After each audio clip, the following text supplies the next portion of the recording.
Hello students, हमारा जो chapter चल रहा है class 6 science, motion and measurement of distances. इसमें आज हम देखेंगे types of motion.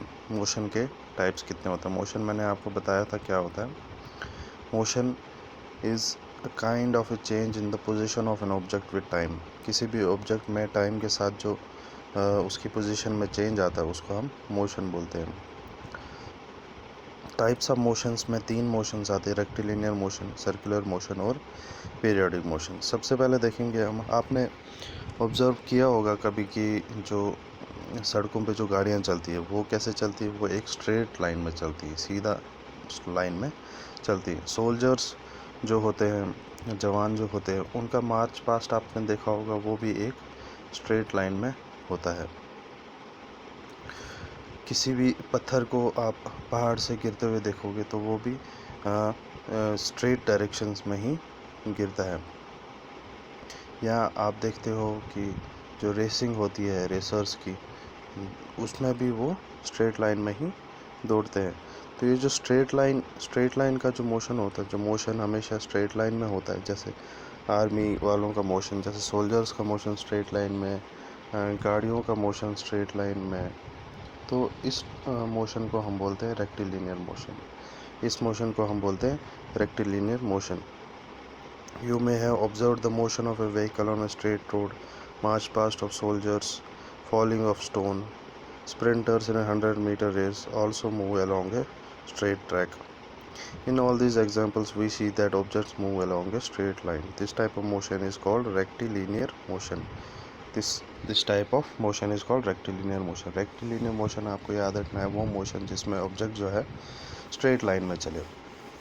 Rectilinear motion वो मोशन जिसमें ऑब्जेक्ट हमेशा स्ट्रेट लाइन में चले। उसके बाद आता है सर्कुलर मोशन। सर्कुलर मोशन आपने ऑब्जर्व किया होगा, घर में जो हमारे फ़ैन होता है वो एक गोल मोशन में चलता है, एक सर्कुलर मोशन में चलता है, सर्कल की शेप बनाता है जब वो उसके ब्लेड्स घूमते हैं।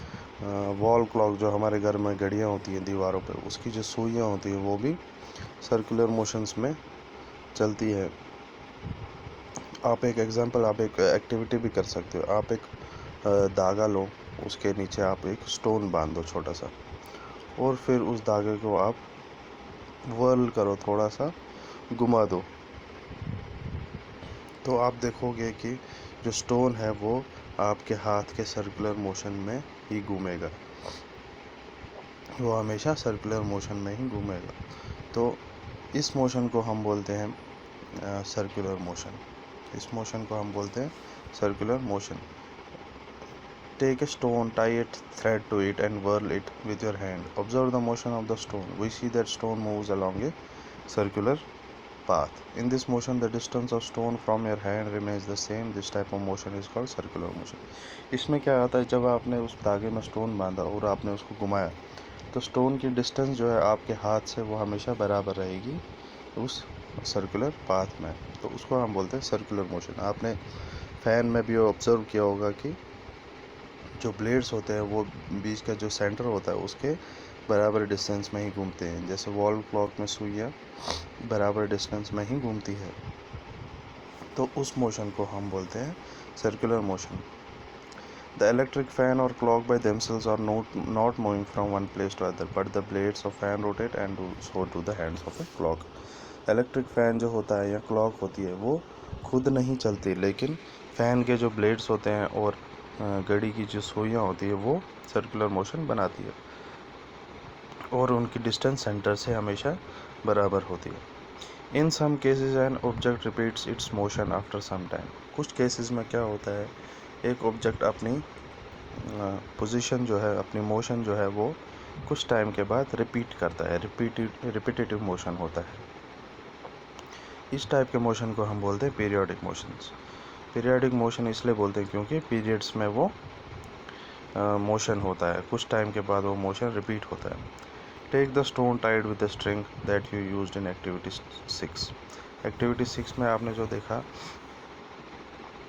एक धागे के साथ आप एक स्टोन बांध दीजिए। अब उसको घुमाना नहीं है, आप उसको हैंगिंग ही रखिए, उसको टॉप से पकड़ के रखें, नीचे स्टोन जब बांधा हुआ है उसको टॉप से पकड़ के रखें और थोड़ा उसको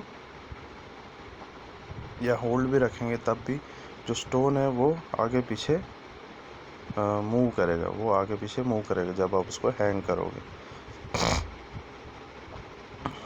या आप उसको थोड़ा सा खींच के उसको छोड़ सकते हो उस स्टोन, उस धागे को।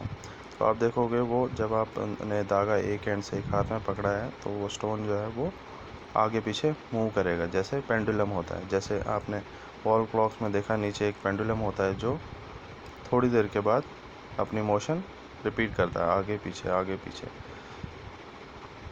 Something to have a lot of fun with and something that helps us understand about periodic motion. Motion of a pendulum, a branch of tree moving to and fro, motion of a child on a swing, strings of a guitar on surface of drums, tabla being played are examples of periodic motion where an object or a part of it repeats in motion after a fixed interval of time. कभी आपने देखा होगा जब हवा ज़ोर से आती, तूफान आता है, तो पेड़ की जो टहनियाँ हैं वो ऊपर नीचे घूमती हैं या आगे पीछे घूमती हैं, तो वो मोशन अपना रिपीट करती है कुछ देर के बाद। तो इस मोशन को हम बोलते हैं पीरियोडिक मोशन। रिपीट जब होता है मोशन किसी ऑब्जेक्ट का कुछ देर के बाद, उसको हम बोलते हैं periodic motion. Do you observe that a sewing machine as a part of activity 5? You must have observed that it remains at the same location while its wheel moves with a circular motion. जो swing machine होती है, जो सिलाई machine होती है, उसका जो wheel होता है साइड पे, वो किस मोशन में घूमता है? सर्कुलर मोशन में। और उसकी एक सुई होती है, नीडल होती है, वो ऊपर नीचे कंटिन्यूसली घूमती है, रोटेट घूमती है। तो उस मोशन को क्या बोलेंगे हम? पीरियोडिक मोशन, क्योंकि वो रिपीट हो रही है वो मोशन। और जो उसका व्हील है वो सर्कुलर घूम रहा है, तो उसका मोशन क्या होगा? Circular motion. तो the change in position can be determined through distance measurements. This allows us to know how fast or slow a motion is. This moment, the movement of a snail on the ground, a butterfly flitting from flower to flower, a river flowing along on clear rounded pebbles, an aeroplane flying up in the air, making jet trails, moon going around the earth, blood flowing inside our bodies. There is motion everywhere around us. तो हमारे आसपास हमेशा motion होता है किसी न किसी चीज़ का। बर्ड्स उड़ते हैं, जानवर घूमते हैं, एरोप्लेन उड़ता है, पतंगे उड़ती है, तो हमारे आसपास हमेशा मोशन होती रहती है। तो 3 टाइप्स की मोशन है। रेक्टिलिनियर मोशन जो स्ट्रेट लाइन में होता है, सर्कुलर मोशन जो सर्कुलर पाथ में सर्कल में घूमता है, और पीरियोडिक मोशन जो पीरियड्स में घूमता है, जो जिसकी मोशन रिपीट होती है आफ्टर सम टाइम। तो यहाँ पे हमारा ये चैप्टर ख़त्म होता है। इसके बाद कुछ इसके क्वेश्चंस आंसर है वो हम देखेंगे नेक्स्ट क्लास में। Thank you.